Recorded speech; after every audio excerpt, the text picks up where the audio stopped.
One of the great treasures of the Fagel Library is the collection of political pamphlets.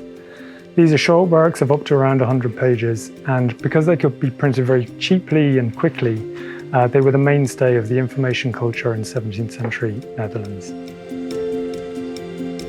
There are some 5,500 pamphlets and broadsheets bound amongst these volumes, and they date from 1541 through to 1736, so they cover almost 200 years. There are some state and legal publications, as you'd expect with statesmen like the Fagels, from the Plakkaat van Verlating up through to peace treaties, and then more everyday legal instruments such as tax affairs and ordinances. And so you'd expect all of that.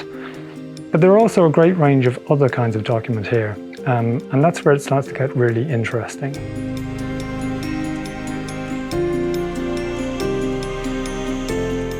For example, this volume dates from 1649, which was the year that Charles I was executed. So first of all, we have a list of the judges of the High Court who sentenced King Charles to death. And then further on in the volume, we have the King's final prayer from his prison cell, rendered in Dutch, presumably invented. So you can see that the Fagels were taking pains to organise these in a collection that could be understood, and also going beyond just their local, the print culture of the Netherlands to get hold of these titles. So this volume is rather different, and it contains a couple of items that you might wonder what they're doing in the collection.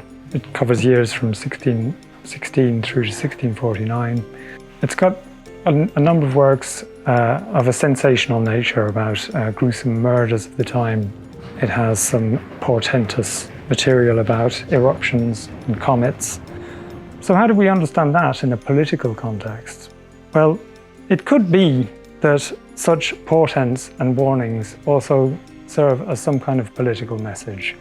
And we do see this throughout this pamphlet collection, these fascinating works that allude to natural disasters, or in particular, and we see this repeatedly, the Great Comet of 1618 to 19 was used by all kinds of writers to make all kinds of political points. Here is the great warning that we've been telling you about. So this marvellous collection of pamphlets is a barometer of the zeitgeist, both for the Fagels who used them and for modern researchers today who want to get an insight into the mindset and the preoccupations and the political context of 17th century Netherlands.